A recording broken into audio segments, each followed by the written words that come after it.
So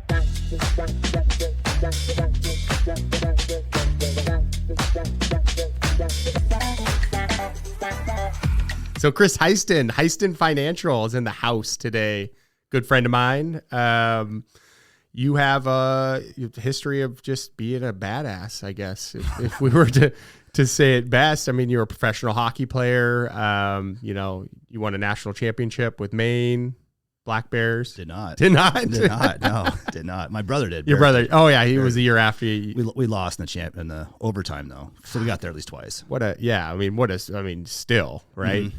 And then you went from working for the man, so to speak, as a financial advisor to opening your own kind of boutique financial advising business. And I think there's a ton of people out there who need financial advice, especially these days with the economy the way it is and how things are going. It just, I'm kind of like leaning on you to give me the rundown on what people are supposed to be doing right now with their monies if they have extras. Yeah. How are you today? Let's just start out. We don't need any heavy questions to start. Yeah. Like what stock should I invest in? I'm the wrong guy for that. How can I be rich? Yeah. What is it? What is it that you do? What have you been up to? So I guess a little bit about me. Born and raised here in Anchorage, Alaska. Went to Diamond. Left 96 a while ago to go play juniors, do all that stuff, and then I was fortunate to play college hockey at the University of Maine, and that was a great 4 years, great experience. Was able to, as a 2-year captain, kind of a recruited walk-on. Went and played there. Kind of had everyone just tell me no all the time. I got tired of hearing no, and so I kind of just like punched through and made my way there and kind of shocked people when I got there. I was able to play a little bit of pro hockey. I mean, didn't make a bunch of money, but had a lot of great stories. Yeah, so for sure. That was fun. It was fun playing down in Florida. I learned how to golf for a year with my best friend. Came back to Alaska, and then kind of just body was shutting down, had to kind of get a real job. And my actually future wife at the time had told me to kind of get into investing because I like numbers and mutual funds and all that noise, and didn't really know much about it. And I got an interview with Merrill Lynch, and they kind of took me just on my personality alone, and that was great. And this kind of just worked for them for about a while, and then I decided I wanted to go out my own and kind of create my own firm, and that's where I am today. We focus a lot on like tax planning and cash flow. That's kind of like our bread and butter, and then obviously we bring in the financial plan. So that's kind of us in a nutshell.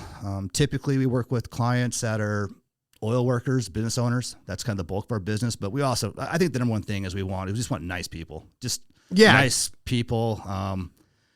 We're a humble little boutique shop, but we feel that we differentiate ourselves in the marketplace today just because of like our customer service, our offering, and our service. That's kind of where we're at today. And it's myself. I have a junior, kind of, I guess call him a partner now, William Wren. He's great. And just him and I, and my wife kind of helps out in the office stuff. So it's a small little shop. We want to have like that family feel. And I think that's what our clients like.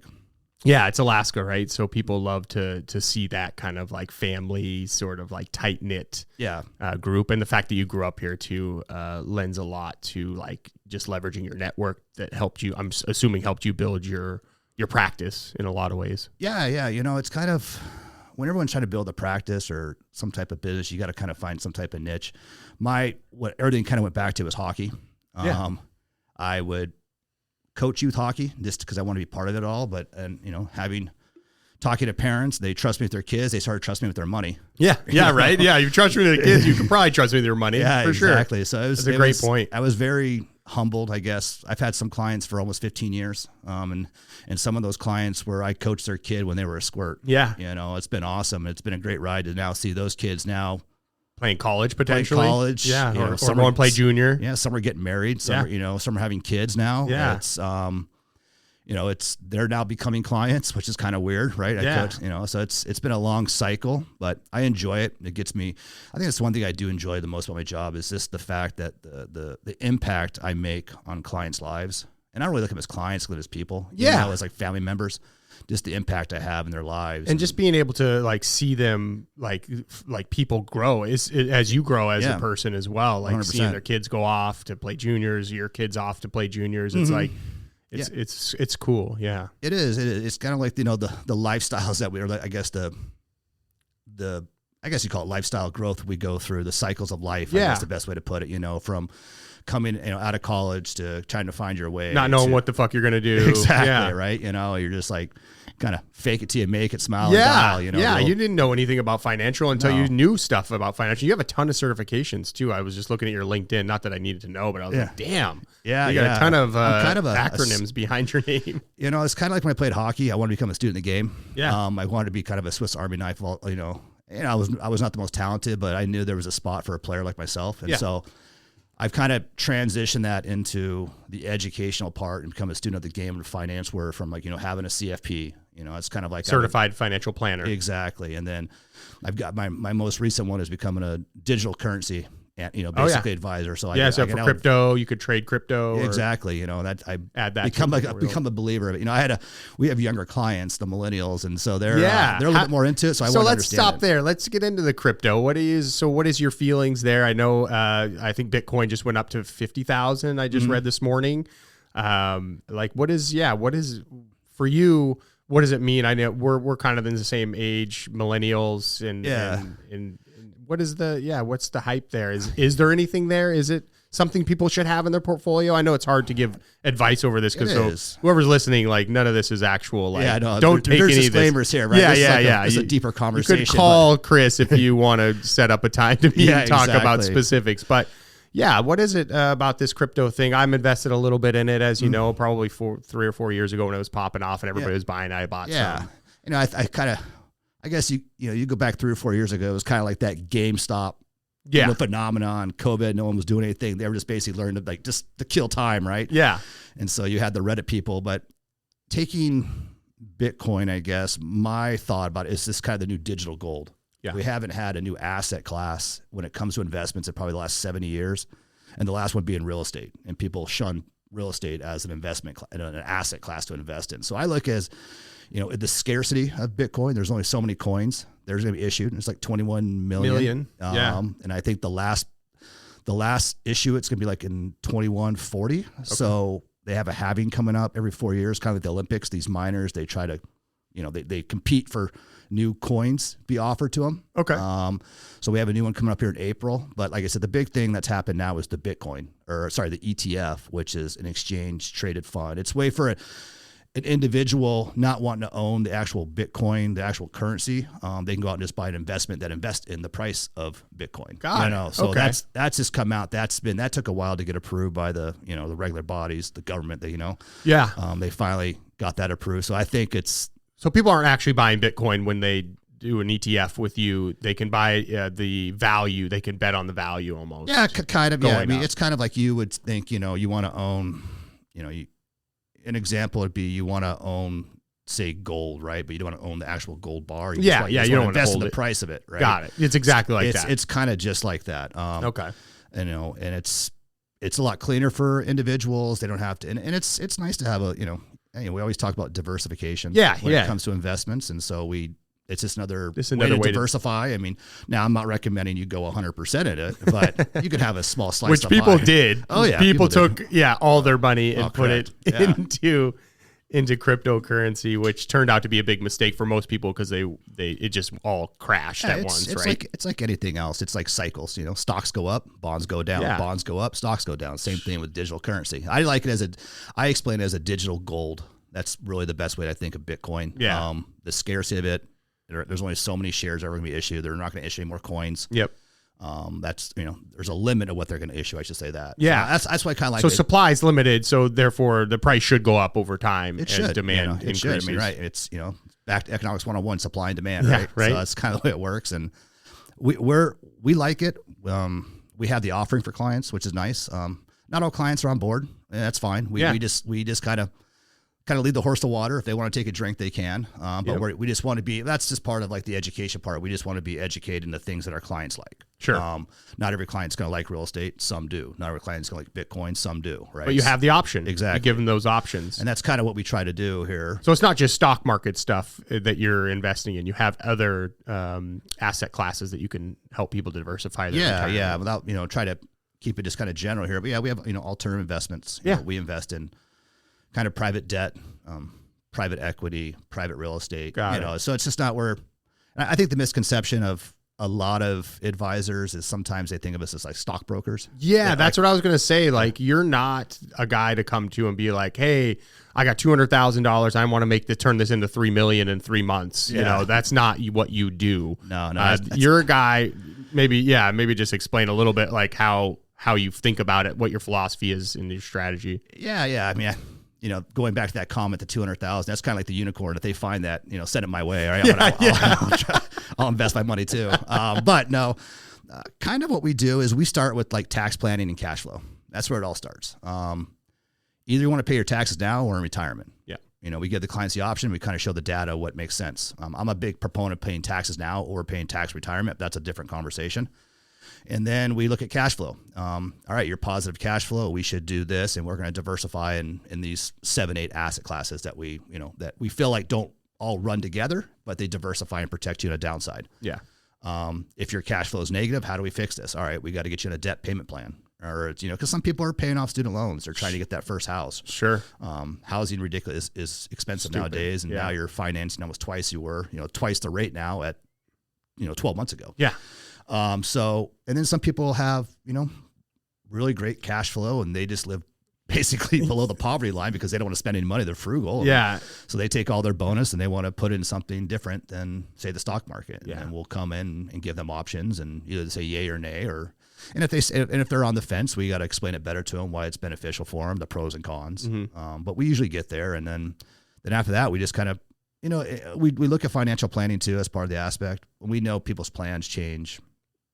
Yeah. I mean, mine changes like every 3 months. It seems like, it sounds like your goal is to help people reduce their tax liability. Yeah. Help people reduce their debt if they have. Correct. And then help people plan for the future to do the things they want to do, whether it's have a house on the beach in Florida or retire with enough money at age 50, whatever it is, you can help them customize their sort of retirement. Yeah, that's correct. I mean, like I said, it all starts with taxes and cash flow. If you can't get those two things under order, you're kind of just like spinning the wheels. Yeah. So that's kind of where I think everything starts at. And then at that point, you can look at, hey, you're too aggressive or you're not aggressive enough, or you're just perfect the way you are. Like, let's just maybe tweak it here or there, little tweaks here and there, turn the dials this way or that way. And then kind of look at the plan, like every 18 to 24 months, like, hey, you're upset because you're not getting the same returns as, this benchmark, but you're 100% above the goals that you wanted. Right. So I don't know why you need to take on the more risk than you need to. Yeah. And I don't have that, and that calms them down. And I think really the one thing that we take for granted too is, we're kind of like financial life coaches. I mean, I don't have a shrink degree, but sometimes I turn into a shrink I bet when markets are down 20, 30% and people want to jump out the windows, because it's all paper losses at the point. And, it's not you're sitting down with people when they're hitting the panic button. Yeah. And they're like, oh my God, should we sell everything? You have to talk them off of the cliff. We do. And we've done a better job educating and communicating with our clients. I think that's the one thing we've done better in the last like 24 to 36 months that I had in the past. When I was a one-man shop, it's kind of like you can't do it all. Yeah. Right. Yeah. So that's been nice to kind of communicate. And our clients, we're getting less and less panic calls during downturns. They're now because you've educated them on like, hey, market's crashing. You might want to put more in. Yeah, exactly. You might want to buy more. You want to buy a good building that's burning, right? Yeah. So yeah. Totally. If I tell anyone if they could buy Apple at $5, I'm pretty sure everyone would buy Apple today at $5, right? If it's gone down for what it was today. Absolutely. Yeah. Well, a little bit about your past too. You obviously you touched on being a hockey player and how that has. Talk a little bit about how that has, helped guide you in the principles, the discipline, the work ethic that you got from being a hockey player. Because it does seem like there's a lot of hockey players that are either financial advisors or a lot of like pharmaceutical reps in positions where you're talking to people, high pressure. A lot of times you got a lot of responsibility. People put a lot of trust in you. I don't know what it is exactly. I know a lot of firefighters too are hockey players. I just, maybe you could speak a little bit to like what you sort of got out of hockey that helped propel you into this career. Yeah. I think it all starts with discipline. Hockey is a disciplined sport. How you prepare, how you play the game, how you take care of your body, how you treat it away from the rink It's all about discipline, doing the same things over and over again. And I think adversity, that's probably, I think adversity is kind of like when your back's against the wall, or you're going into a camp and you're like potentially could be the last cut. It's between you and like 5 or 6 other guys in one spot. How are you going to deal with when your back's against the wall? Like, what are you going to do to push forward?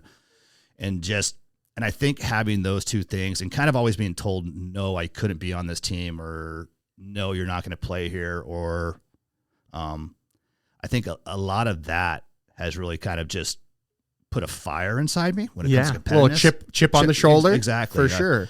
I was always kind of, I was never like the top player, never the bottom and I think player. almost every hockey player has a story like that. We're not all Connor McDavids and Sidney Crosbys. The 99.9% of hockey players are getting to levels where they're getting cut and they're having hard conversations with the coach about, their skill level is just not there. Yeah.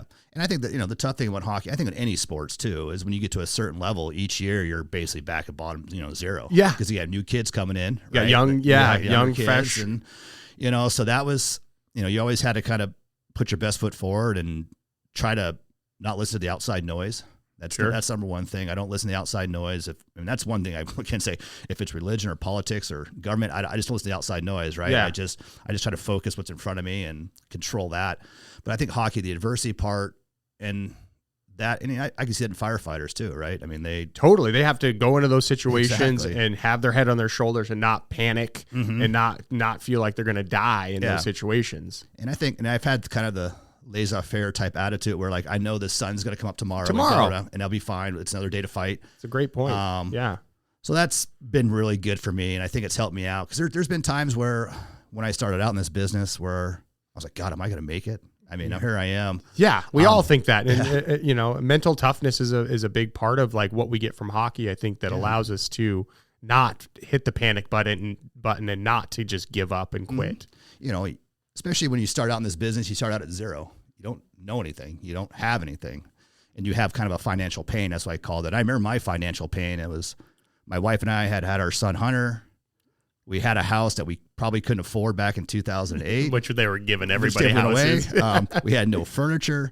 We had to borrow money from my brother and Jamie's brother to feed our kid and our dogs. And I was sitting there basically on the floor in a camping chair just thinking, I got to get my shit together here. And I was worried. I was like, all right, I'm just going to plow through and just see how far I can take this.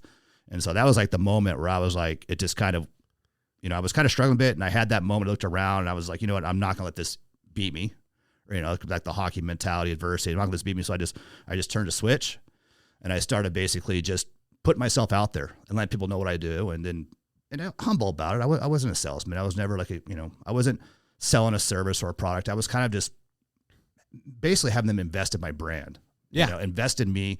I'll take, I know I can do this. Trust me. I'll take care of you. Yeah. I know I'm capable of this. Yeah. And it kind of worked. And then things kind of took off and they kind of call it that hockey stick effect, right? Where you like, the growth straight, then like, straight up like that. So, year 3 and 5, it was kind of like, holy cow, this is working. It's working. You could buy furniture now. Yeah, exactly. you were in the camp chair. I was able to pay back my brother back the $500 we borrowed, Yeah. That was a great feeling actually when I did that. They weren't expecting that, but I pay all my debts for sure. So that was a great feeling, and I'm very grateful they were there to help invest in me and see me.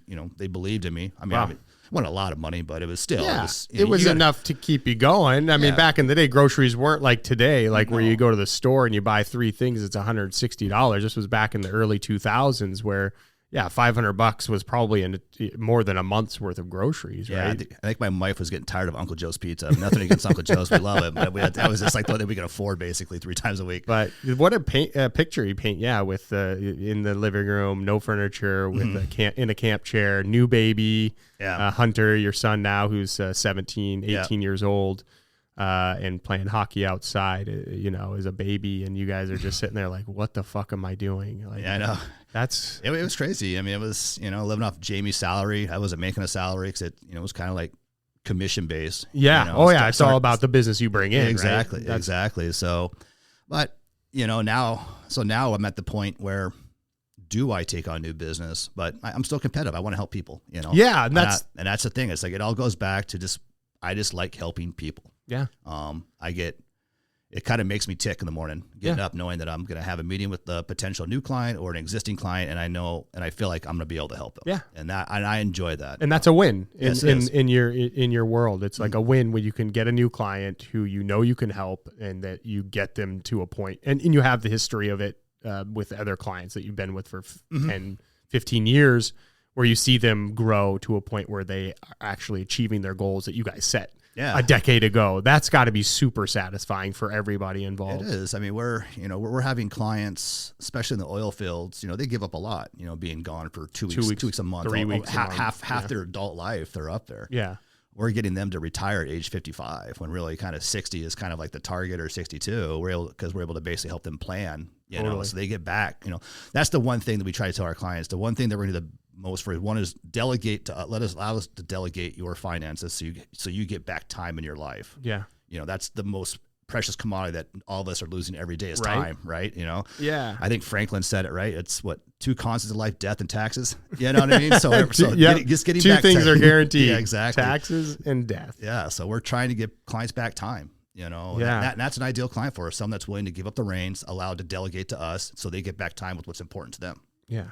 Well, that's great. That's good advice too for people out there listening. Like, your time is a huge asset. And kind of brings me to my next question, which is like, how do you think about time? Like, how do you spend your time? What's a day look like for you? Kind of get into sort of like what a day looks like for Chris Heisten. Yeah, I try to stay disciplined.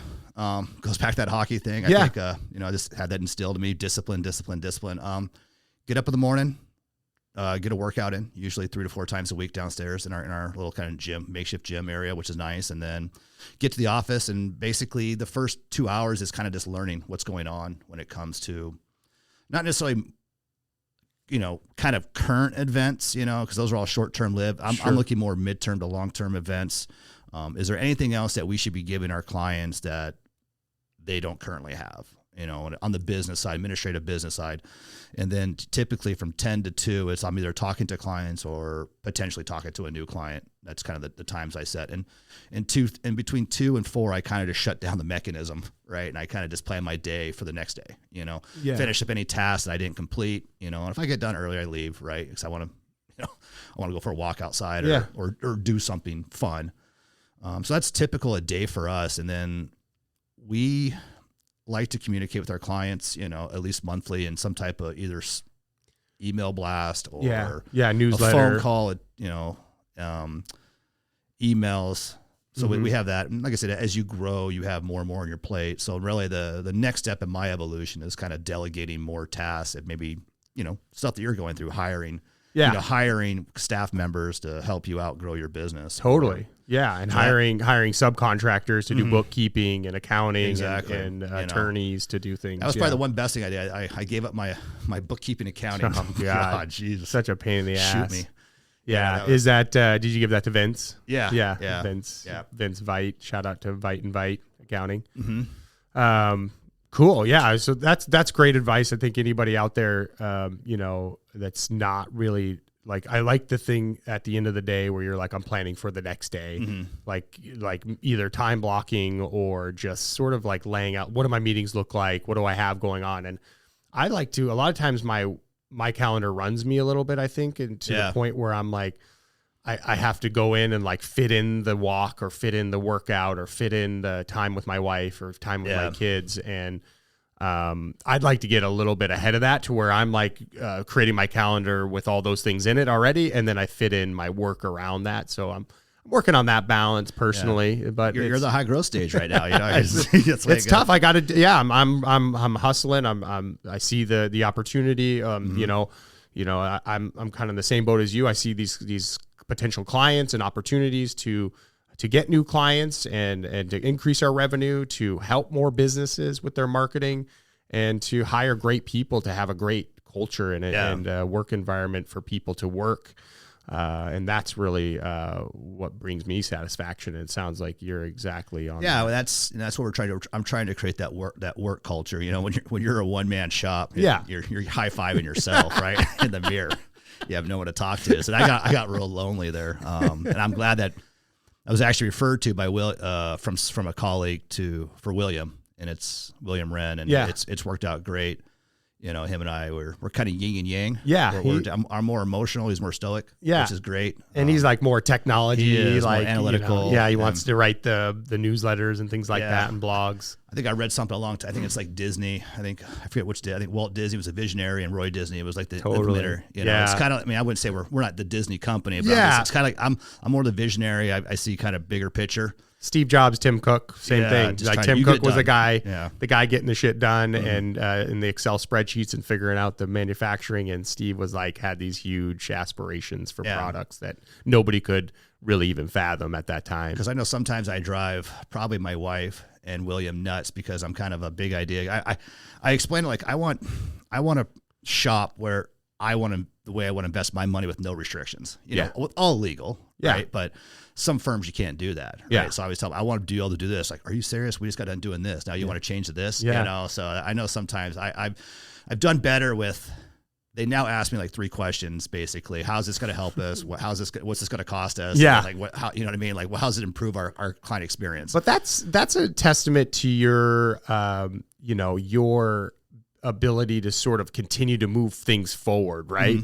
Because if we become complacent, then what? It's like, if you're not growing, you're dying. And I heard that somewhere else, obviously, but I live by that quite a bit. I really try to continue to look for that next thing, not necessarily the next client and revenue stream, but how can we help our clients better? What software, what platforms are out there that we're not using that can help move us forward? And that's kind of our job as leaders, right? Yeah. I mean, 100%. I mean, I'm constantly thinking how I can better the business, how I'm constantly can better the client experience. And then what offering is out there that we're currently not giving that someone else is doing. Yeah. You know, like that's what back to the digital currency designation. And I found that it's on LinkedIn. Someone got and I was like, I don't want this person to have it. I don't have it. I can do this. So, so exactly. I nerded out over Thanksgiving and basically got qualified after like 25 hours of like, learning kind of, in basically 3 days. Yeah. And that's kind of I just kind of go. Like, you dive full into it. That's how you are. Yeah. That's awesome. What other things are you doing? I know you're part of, this is something for people out there that are in or wanting to get into like a career or in starting out in a career, like getting a mentor, getting into networking groups. And what are you doing in that front? I know you have some groups you're a part of in your industry that have really helped you a lot. Yeah. It's kind of called, I think it may be called different every kind of profession, but we call ours like a mastermind group. Yeah, mastermind. I think that's probably the same. And it's basically, I'm in 2 of them where it's just other advisors, kind of business owners, / advisors that are in the same life cycle, business cycle that I'm currently in. Some are a little bit larger, some are smaller, and we talk like once a month. And we'll meet like probably once a year. It's nice to get see someone face to face. And we'll get together. You guys actually go somewhere physically. Yeah, physically, yeah. Like the last one we were just in was in Nashville. One prior to that was in Park City. Mm-hmm. And so what we'll do is we'll get to. I think we're going to do one. I think in Huntington Beach, California. There's a conference down there. I think we're all going to meet at. And so we'll get down there and we'll basically just do a deep dive in all our businesses, like all the good and the bad, what's going on. Totally. When it comes to like personnel, when it comes to clients. What type of investments are you running? What type of client service models you're running? And just, if you're having it's like a bad day, you could just like call them like, hey man, I just had, one of my top clients just fired me because of this. XYZ. exactly. And so. And they probably had something similar happen in the past, or then you like feel a little better. Like, they let you know. And it's like, if you do get fired, what I've seen is it's more of a, I would say a relationship fit, not really like a performance issue. Totally. It's more of like a, our personalities don't mix. Totally. You're a hardcore Republican, you're a hardcore Democrat, whatever it is. It's kind of like that. Yeah. It's like, and things come up or whatever. Exactly. Yeah. So that's what I see. But it's great for me to rely on them, ask them questions. If it's like considering buying a company, right? Have them work through the numbers with me. Because, that came up last year. We were thinking about buying, acquiring another company, a book of business, basically. Exactly. And I go back to my thing. Okay, my work-life balance is great right now. Yeah. Do I want to? I always tell people this: like people that invest in prefer personal real estate, buying like a duplex or a fourplex. I think I've been told this. Yeah. Do you want to buy yourself a job, right? Or do you just want to like lend your money to someone else to do it for you, right? Yeah, that's some advice I got too, Yeah. for sure. I was talking about buying a business, which I did end up buying, and my attorney was looking at it, and he was like, "Yeah, you're basically buying yourself a job," and I'm like, "Yeah, probably more work for sure," but.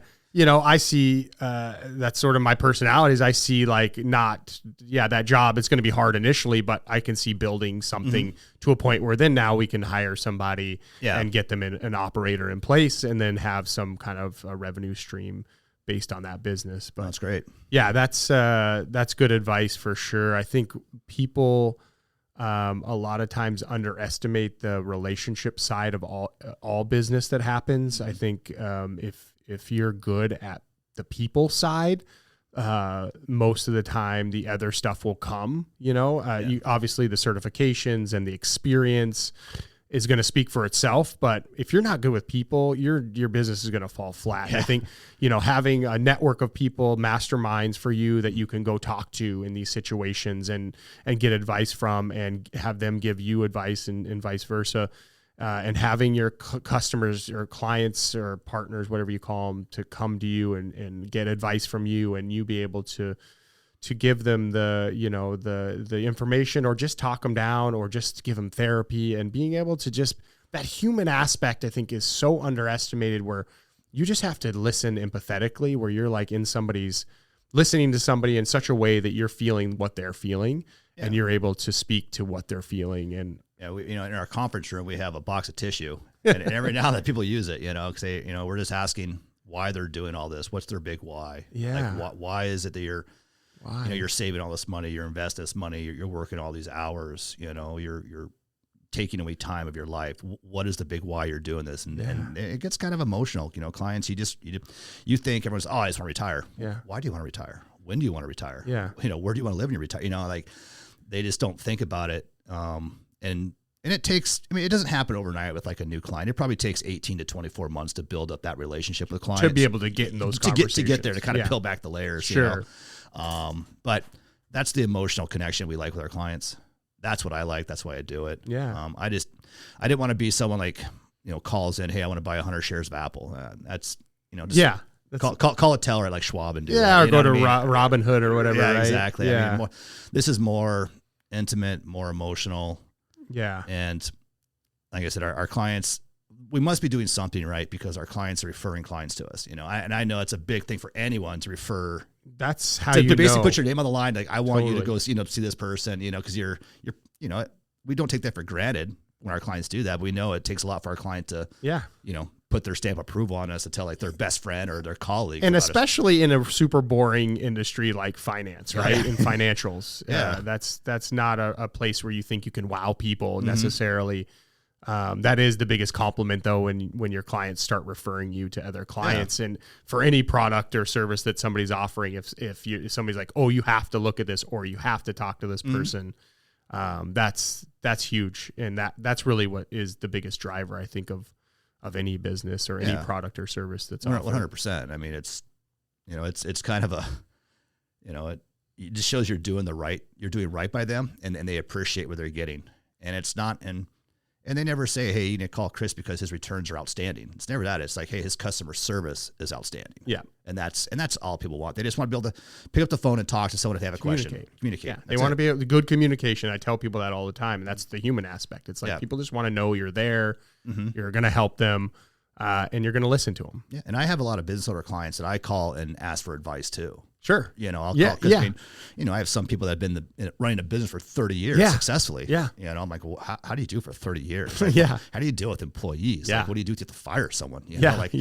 All this, and they're a wealth of knowledge and they enjoy that, So I seem to gravitate more towards the business owners now because I kind of speak the language. Yeah. I enjoy it, but I like working with like just good people too. That's like number one, is like good people. Yeah, not assholes. Yeah, I've had to fire like 3 clients personally. I didn't like doing it, but it was just, they were just nasty and mean. Yeah, how do you how do you get to a point where you're going to fire a client, and how does that work? It's not easy. It's never easy. I mean, there's not really, we don't have kind of a playbook for it. It's kind of like, because these people are in a lot of ways like, it might be paying you some of your bills, right? And they were good sized clients. Yeah. And, you know, I've had to fire 3 in the last 15 years, and they were all the same thing. One was they just fought us in everything we want to do. They just wanted to control everything. And I just said, you know, it seems like you like this. You like to do this more than like me telling you what to do. Yeah. So I think you should just not pay our fee and you just go do it yourself. Right. Yeah. And he appreciated that. It was actually kind of a stress reliever for him. Okay, good. Cause I wasn't sure how to swear. I said, yeah, just, and that was kind of an easy one. The other ones were, they were just calling and just nasty. And then they wouldn't return our phone calls, and they would call on a Saturday at like 8 o'clock at night, you know. Yeah, all freaking out on you. I was an idiot for answering the phone at 8 o'clock at night. Sure, but I do the same thing right now. I mean, I'm hustling, and I'm in that point where you probably were when you were going through this, where you're like, I pick up the phone no matter what. Yeah. And that's what people expect. Yeah. But you're at a point now where you're kind of beyond that, and you've learned a lot of lessons. I think, you know, when you start out in the business, you give out your cell phone to everyone. Sure. Yeah. Now I tell clients you can't have access to bat phone anymore. You know, they still call me. I still accept it, but sure. But they know, my clients are good. They call during normal working out. We have lives. I mean, they have lives. Yeah. I'm not calling them at 7 o'clock on Sunday at 7 o'clock. So that's a lesson. If you want to work with Heisten Financial, don't be a fucking asshole. Yeah, exactly. That's number one. That's like number one right there. Are you an asshole? No. Okay, we can work together. That's actually on our intake form. It's spelled that exact same way. No. That's awesome. Well, what kind of stuff are you consuming right now as far as like podcasts, books, reading? Like, what do you do for besides Seth Stetson? Yeah, besides just crushing the podcast. Hashtag smash that subscribe button. There's actually two. There's 2 podcasts. One's called Unchained by a gentleman named Rick Edelman. It's kind of like future in tech, cryptocurrency. It's this. He led the class that I took, the designation. So he's pretty intelligent when it comes to like crypto, but it's like new technology that's coming out, and just like life technology. Cool. I like that. And then there's I would kind of call him the godfather of financial advising practices. This guy named Michael Kitces. So kitces.com. He has good podcasts where other RIAs, you know, firms like ourselves, they speak about their business, their practice, things they're going through, how they're marketing, how they're structured. Exactly. Yeah. So he does a good deep dive interviews with some pretty successful people around the country. And then book-wise, are you reading anything right now? No, I've had to turn the mechanism off. I was reading about a book a week. For about 4 years. Crushing books. For about 4 years there, and I had to. My wife told me you need to take a break, and it was getting to the point where I couldn't even like put the words together because I was reading so fast. Yeah. But one book I think everyone should read is The Philosophy of Money by Morgan Housel. I think that is a Psychology of Money. Psychology of Money. Yes, because you bought me that book. On Amazon. I crushed it. Yeah. It is a great story. It's a great, just simple. I find it's a story more than like any kind of like, there's obviously a lot of advice in there, but he just tells the story from when he was the bellhop at the hotel and watching these guys pull up in their Ferraris and thinking everybody's looking at them, but really everybody's looking at their car, imagining themselves in it. Yeah. And why did they spend that much on that car just to have that status when they could have, and they potentially aren't that rich either, right? They just want to have that status. So the whole book is about kind of this. It's like 20 to 25 short stories. Exactly. About money topics. Yeah, and this guy's a pretty well-known or respected financial advisor, correct? No, he's not. He's been kind of an investment writer. That's what it is. Yeah. He started out, I think, at motleyfool.com. I think he started writing there, and then he kind of writing like short stories, and now he has a little podcast too where he does like a 10, 15-minute short story about money. Oh, cool. And the philosophy of it, psychology of it. Yeah. He came with a new book called Same as Ever. I haven't got to that. I have it. I haven't read it yet. I'm going on a trip here to watch my son, so I'll probably read it then. And then, but that book's great. I enjoy that. It's just kind of, I probably took about 7, 8 nuggets out of that book and now apply it to our practice. Yeah, and life too. Yeah, I mean, in terms of the one thing I took away from it, I think it was the very last few chapters, he talks about, or maybe it was throughout the whole book, about keeping your expenses the same as your income goes up. So not jumping the gun and buying that next big house or that next expensive vehicle or, going on that huge vacation, keep your expenses. He check. kept his expenses at sort of what he said was him and his wife when they were in their 20s. Mm-hmm. He kept his expenses the same all the way up until he was like 40 or 50 years old, as his, revenue and his income increased substantially. And I think, what I've seen is, back to that point is where people that didn't have money and then they come into making a bunch of money, it's tough for them to spend it, to not have fun. Right. Yeah. So I kind of allow clients, and myself included, I had fun for 2.5 years, 3 years, and so now it's like, all right, we had our fun. Now it's time to, get back to normal living here. Yeah. But, people just go through those stages, but that's correct. When you see people that, make $50,000 a year and they have $40,000 in expenses, they have 10,000 cash flow positive. Right. Yeah. And then they go from making 100,000. Now they're spending $90,000. Yeah. They haven't improved their situation. It's exactly what it is. And that is the case for most people. It is. It's like, I made 250,000 this year, but I spent 260. Yeah, exactly. I had fun. I mean, so yeah, that's the one philosophy I took from that I really enjoy that one. And then plus just the greed part, people, there's a lot of greed out there. I try to stay away from it. People, they like to kind of tout who they are and how big they are and how big their pocketbooks are. Just stay humble. Yeah. I think it's weird because like an extension of myself is a lot of my clients, the way they think, I think the same way. Yeah. So it just kind of seems that people that gravitate towards us, they kind of have the exact same feelings as us and the exact same philosophy. Yeah. Yeah. And that's who we kind of surround ourselves with. I'm a big believer in the vibrations we put out. It attracts the things that the vibration that we're putting out, we kind of attract that same. Well, it's kind of like if you're a bad person, you attract bad people, yeah, right? Yeah. You play in that circle. Exactly. So. Cool. Anything else you want to leave our listeners with, Chris? I really appreciate you coming in today, man. This is great. It's my first time ever doing this. I've always kind of wanted first to do podcast. it. Yes, got him in. Crushed it. No, yeah. I just appreciate the time. Yeah, allow me to tell my story. And if somebody is interested in talking more about finances and financials, how can they find you? Yeah, I mean, you can just Google Heisten Financial. Yep, Heisten Financial. Our website pops up there, and there's a way. We have I think you guys call it a call to action. Call to action, intake form thing. Exactly. Yeah. And like I said, we're willing to talk to anyone, and we'll let them know if it's a good fit or not. And one thing we want to do is give them like 1 or 2 pieces of nuggets they can take away from a meeting. Yeah, even if they don't go with you, they're still got some good advice. If they have a financial pain, like it's like, hey, you need to pay down your debt probably first, and this is like the order of how we would do it. And, give them like kind of that. Give them a plan. Give them a plan, you know, and they could take it. Like I said, it's up to them to do it, but for the most part, our clients are coming in. They have a financial pain, and we're trying to solve it. Yeah. So, all right, buddy. All right, man. Love you, buddy. Yeah. Thanks. Take care. Bye.